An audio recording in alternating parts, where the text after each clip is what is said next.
मुंबईच्या कुलाबा कॉटेजच्या एका कोपऱ्यात एक जुन्या बंद पडलेल्या दुकानाच्या पायरीवर बसून मीरा आपल्या फाटलेल्या फ्रॉकचे धागे गुंडाळत होती. वय वर्ष अवघे 29, पण चेहऱ्यावर वयाच्या 40चा थकवा आणि जगाचा अनुभव स्पष्ट दिसत होता.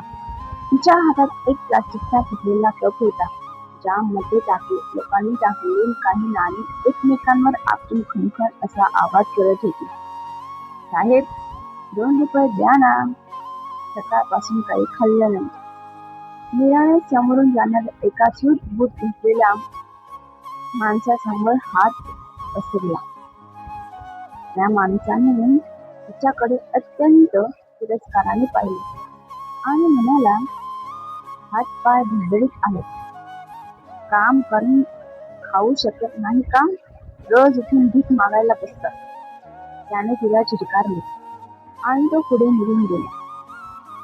मीराने एक दीर्घ श्वास घेतला आणि तिचा हात मागे घेतला. तिला अशा शब्दांची सवय झाली होती. या जगात तिच्यासाठी सहानुभूती उरली नव्हती. ती अनाथ होती. आई वडील कोण होते, ती कुठून आली, काहीच माहीत नव्हतं. जोपर्यंत समज आली तोपर्यंत ती स्वतःला मुंबईच्या रस्त्यावर भीक मागत असतानाच पाहत होती. त्यासोबत होता फक्त तिचा एक मित्र राघू. राघू हा एक अपंग मुलगा होता, जो तिला तिच्या लहानपणापासून ओळखत होता. तो तिचा भाऊ, मित्र आणि कुटुंब सगळं काही होता. मीरा, चल आज चर्च गेटच्या बाजूला जाऊया. तिथे आज कोणीतरी मोठा माणूस वाटप करतोय असं ऐकलं. राघू आपल्या उघड्यांवर तिथे आला. नाही राघू, आज माझी तब्येत ठीक नाहीये, मला इथेच बसू दे. मीरा उदास आवाजात म्हणाली. त्या रात्री मुंबईत प्रचंड पाऊस सुरू झाला. आवाजाने फाटलं होतं. मीरा आणि राघू त्या दुकानाच्या छोट्या शाखाखाली स्वतःला वाचवण्याचा प्रयत्न करत होते. गार वारा त्याच्या अंगाला झुंबत होता. मीरा थंडीने कुडकुडत होती. अचानक रात्रीच्या साधारण 2 वाजता एका काळ्या रंगाची आलिशान मर्सिडीज कार त्यांच्या समोर येऊन थांबली. त्या कारच्या हेडलाईट्सचा प्रखर प्रकाश थेट मीराच्या डोळ्यांवर पडला. मीराने आपले डोळे हाताने झाकले. कारचा दरवाजा उघडला. पाऊस कोसळत असतानाही एक माणूस हातात काळे छत्री घेऊन बाहेर आला. त्याने काळ्या रंगाचा महागडा कोट घातला होता आणि चेहऱ्यावर चष्मा होता. त्याचे केस पांढरे होते, पण त्याच्या चालण्यात एक वेगळा सुबक होता. तो सरळ मीराच्या दिशेने चालत आला. राघू घाबरला. त्याने मीराला स्वतःच्या मागे ओढण्याचा प्रयत्न केला. कोण आहात तुम्ही? काय पाहिजे तुम्हाला? राघूने भीतीने विचारले. तो माणूस मीरा समोर थांबला. त्याने तिच्या चेहऱ्याकडे निरखून पाहिले. त्याच्या डोळ्यात काहीतरी वेगळेच भाव होते. भीती, आश्चर्य, आनंद हे ओळखणे कठीण होते. त्याने खिशातून एक जुना पिवळा पडलेला फोटो काढला. त्याने एकदा फोटोकडे पाहिले आणि एकदा मीराकडे. तीच आहे, हुबेहूब तीच आहे. तो माणूस स्वतःशीच पुसला. काय म्हणताय साहेब? आम्ही काही चोरी नाही केली, मीरा घाबरून म्हणाली. त्या माणसाने आपली छत्री बाजूला केली. तो पावसाने भिजत होता. त्याने मीरा समोर हात जोडले आणि अत्यंत आदराने म्हणाला, माफ करा, पण तुम्ही मीरा आहात ना? म्हणजेच कुमारी मुष्का राजू निंबाळकर. मीरा आणि राजू एकमेकांकडे पाहतच राहिले. मुष्का राजू निंबाळकर हे नाव मीराने आयुष्यात कधीच ऐकले नव्हते. साहेब, तुम्ही चुकताय. माझे नाव फक्त मीरा आहे. मी एक भिकारी आहे. मीरा म्हणाली. नाही, मी चुकू शकत नाही. मागच्या 14 वर्षापासून मी शोधतोय तुम्हाला. चला माझ्यासोबत. तुमचे नशीब बदलले आहे. तुम्ही आता रस्त्यावर राहू शकत नाही. तुम्ही एका रात्रीत या देशातील सर्वात श्रीमंत मुलींपैकी एक झाला आहात. तुम्ही अब्जाधीश आहात. त्या माणसाचे शब्द रात्रीच्या गडगडत अंधारात आणि पावसाच्या आवाजात एखाद्या विजेसारखे कडकडून दिले. त्या माणसाचे नाव होते ॲडव्होकेट जयंत देशमुख. ते महाराष्ट्रातील एका अत्यंत प्रतिष्ठित आणि श्रीमंत राजघराण्याचे म्हणजेच निंबाळकर साम्राज्याचे मुख्य कायदेशीर सल्लागार. त्यांनी मीराला आणि राघूला जबरदस्तीने तारांमध्ये बसवले. मीराला हे सगळे एक स्वप्न वाटत होते. ज्या हातांनी काही तासांपूर्वी 2 रुपयांसाठी याचना केली होती, ते हात आता मर्सिडीजच्या मखमली सीटला स्पर्श करत होते. कार मुंबई सोडून अलिबागच्या दिशेने आली. वाटेत जयंत देशमुखांनी मीराला जे सांगितले ते ऐकून तिच्या पायाखालची जमीनच सरकली. 14 वर्षापूर्वी निंबाळकर पॅलेसमध्ये एक भीषण अपघात झाला. तुमचे वडील श्रीमंत सयाजीराव निंबाळकर आणि तुमची आई राजमाता सुहासिनी देवी एक कार अपघातात वारले. पण त्या अपघाताच्या काही दिवस आधी त्यांच्या 5 वर्षाच्या मुलीचे म्हणजेच तुमचे निष्काचे कोणीतरी अपहरण केले होते. आम्हाला वाटले तुम्ही जिवंत नाही आहात, पण सयाजीरावांनी त्यांच्या मृत्यूपूर्वी एक मृत्यूपत्र बिल बनवले होते. त्यानुसार जोपर्यंत त्यांची मुलगी निष्का वयाची 29 वर्ष पूर्ण करत नाही, तोपर्यंत त्यांची सगळी संपत्ती म्हणजे जवळजवळ 2,500 कोटी रुपये एका ट्रस्टकडे राहतील. आणि जर 19व्या वाढदिवसाच्या दिवशी निष्का हजर झाली तर संपूर्ण संपत्ती तिची होईल. जयंत देशमुखांनी चष्माने परत पुढे सांगितले. आज तुमचा 19वा वाढदिवस आहे, निष्का म्हणजेच मीरा. आणि जर आज सकाळी 11 वाजेपर्यंत तुम्ही कोर्टात हजर झाला नाही तर ही सर्व संपत्ती तुमच्या काकांना म्हणजेच विक्रमसिंह निंबाळकर यांना मिळेल. पण तुम्हाला कसं काय?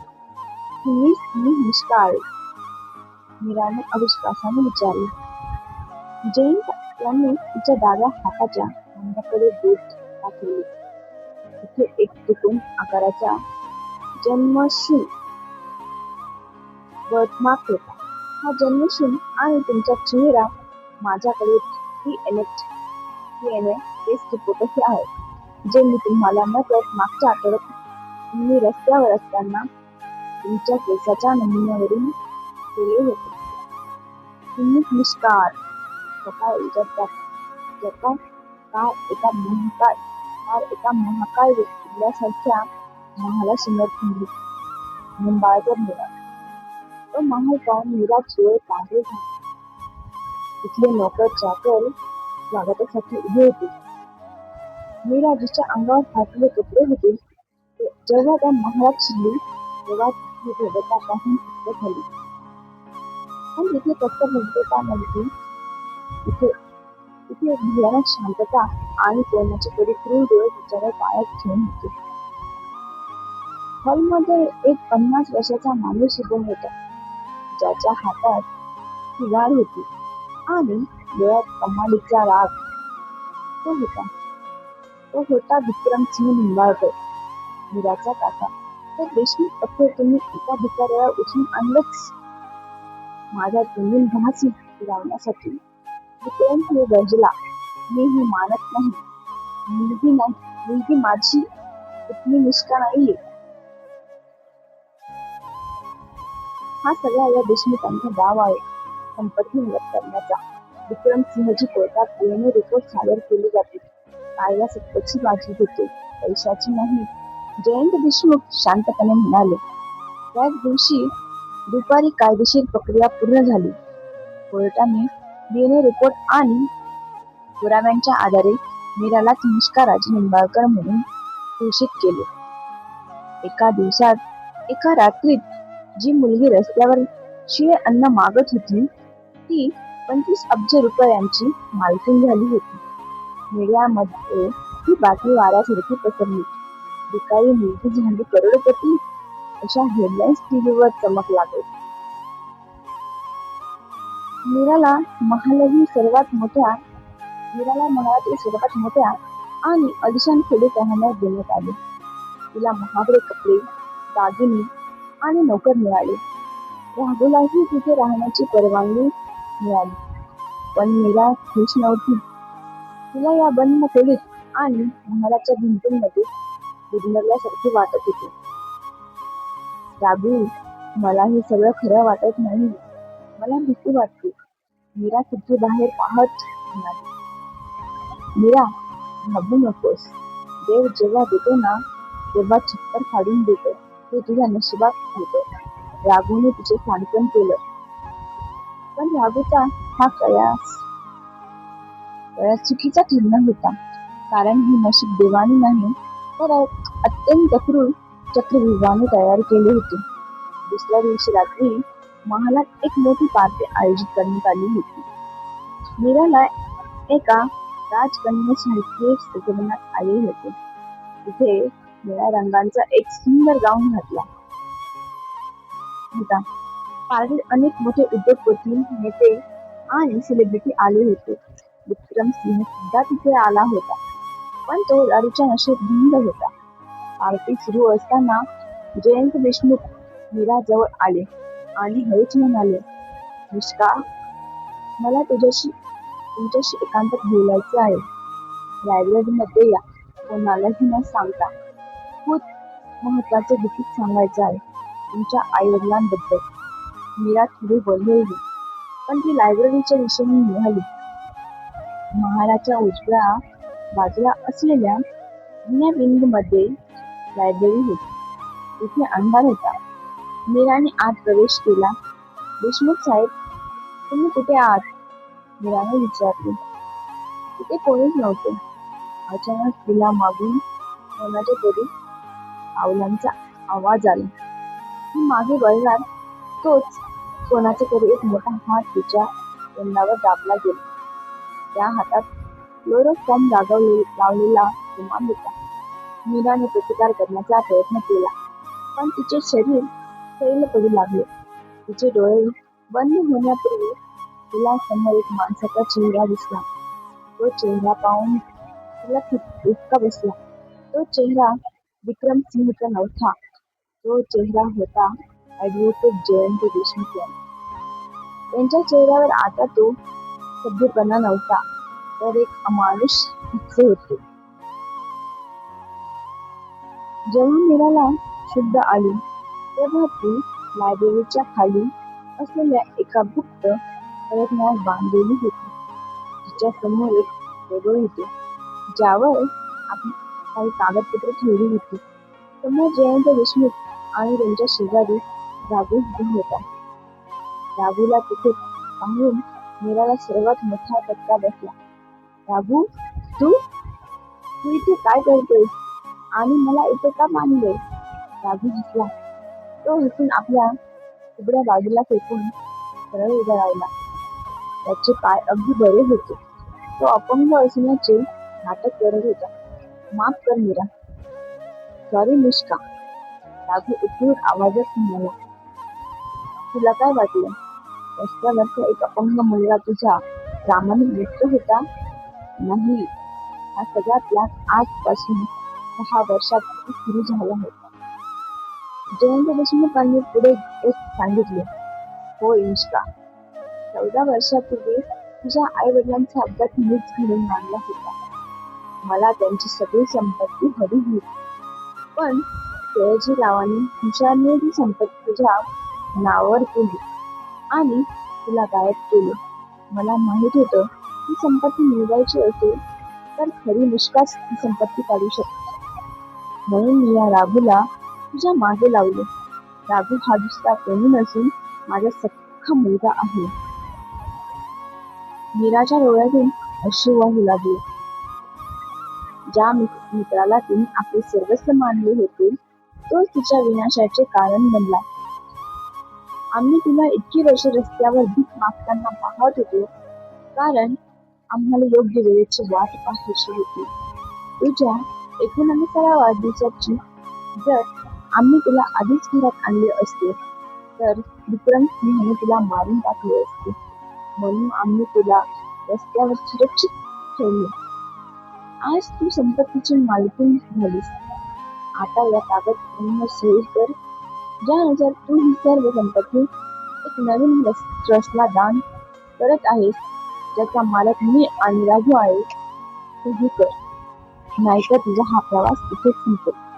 जयंत याने तिच्या समोर पेन धरला आणि विक्रम सिंह मीराने थरथरत्या आवाजात विचारले, विक्रम सिंहला आम्ही आधीच अडकवले आहेत.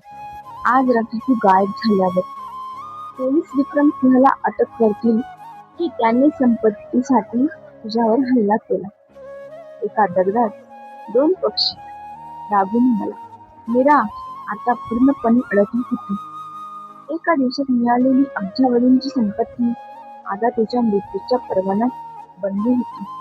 तिच्याकडे कोणतीही मदत नव्हती. तिने कागदपत्रांकडे पाहिले आणि मग राघूच्या डोळ्यांत पाहिले. ठीक आहे, मी सही करते, पण मला एक गोष्ट सांगा, माझ्या खऱ्या आई वडिलांना मारताना तुम्हाला दया नाही आली? मीराने विचारले. दया? पैशांच्या समोर काय दया काय नसते. जयंत हसले. मीराने पेन हातात घेतला. तिने सही केली करण्यासाठी हात पुढे केला, पण अचानक तिने पेन कागदावर चालवण्याऐवजी तो पेन थेट राघूच्या डोळ्यांत खुपसला. राघू वेदनेने ओरडला आणि मागे पडला. त्या क्षणी तळघराचा दरवाजा एक मोठ्या आवाजासह तुटला. आत पोलिसांचा मोठा ताफा शिरला आणि त्यांच्या मागे होता तो विक्रमसिंह निंबाळकर. जयंत देशमुख पळण्याचा प्रयत्न करू लागले, पण पोलिसांनी त्यांना जमिनीवर पाडले आणि बेड्या ठेवल्या. राघूलाही ताब्यात घेत आले. मीरा चक्रावून गेली. विक्रमसिंह धावत तिच्याकडे आला आणि तिचे बंद सोडवले. तू ठीक आहेस ना बेटा? त्याच्या आवाजात आता तो रागीचा राग नव्हता, तर एक वडिलांचे प्रेम होते. काका, हे सगळं काय आहे? मीराने विचारले. विक्रमसिंहने एक दीर्घ श्वास घेतला आणि म्हणाला, निष्का, मला माफ कर. मी तुझ्याशी सुरुवातीला वाईट वागले, कारण मला वाटले की हा देशमुख कोणा तरी खोट्या मुलीला आणून संपत्ती हडपतोय. पण जेव्हा देशमुखांनी मला अडकवण्याचा प्लॅन केला, तेव्हा माझ्या एका निष्ठावान नोकराने त्यांचे बोलणे ऐकले. त्याने मला सांगितले की खरी निष्का तूच आहेस आणि देशमुख तुला मारण्याचा प्लॅन करत आहेत. मी लगेच पोलिसांशी संपर्क साधला आणि आम्ही या तळघराच्या गुप्त वाटेवर आधीच पोहोचलो होतो. तुझे आणि यांचे सगळे संभाषण पोलिसांनी रेकॉर्ड केले आहे. पोलीस इन्स्पेक्टरने पुढे येऊन सांगितले. होय मॅडम, जयंत देशमुख आणि त्यांच्या मुलाने मिळून 14 वर्षापूर्वी तुमच्या पालकांचा खून केला आणि तुमचा छळ केला. आज त्यांना त्यांच्या कर्माची शिक्षा मिळेल. मीराने राघूकडे पाहिले, जो पोलिसांच्या विळख्यात वेदनेने उकळत होता. तिने त्याच्या जवळ जाऊन त्याच्या पायाजवळ तो सुटलेला प्लास्टिकचा कप टाकला, जो ती रस्त्यावर वापरायची. राघू, तू मला भिकारी समजत होता ना, पण आज तू मला कागदी भिकारी ठरलास. पैशांच्या हव्यासापोटी तू स्वतःचे आयुष्य उद्ध्वस्त केलेस. मीरा ठाम आवाजात म्हणाली. उपसंहार. काही दिवसानंतर निंबाळकर पॅलेसमध्ये एक मोठी शांतता पसरली होती. सर्व खटले संपले होते. जयंत आणि राघूला जन्मठेपेची शिक्षा झाली होती. मीरा, जी आता निष्का राजे निंबाळकर म्हणून ओळखली जात होती, तिने ती संपत्ती फक्त स्वतःसाठीच वापरली नाही, तर तिने निंबाळकर फाउंडेशन नावाचा एक मोठा ट्रस्ट सुरू केला, ज्या अंतर्गत मुंबईतील रस्त्यावर राहणाऱ्या हजारो अनाथ मुला मुलींचे शिक्षण आणि राहण्याची व्यवस्था करण्यात आली. ती एका दिवसात करोडपती झाली. हे सत्य नव्हते, पण त्या संपत्तीपेक्षाही तिला तिचे कुटुंब आणि स्वाभिमान परत मिळाला हे सर्वात मोठे सत्य होते. ती आता महालात राहत होती, पण तिचे पाय अजूनही जमिनीवर होते, कारण तिने गरिबीचे चटके अनुभवले होते. एका भिकाऱ्यापासून ते अब्जावधीशांपर्यंतचा तिचा प्रवास हा केवळ पैशांचा नव्हता, तर न्यायाचा आणि सत्याचा.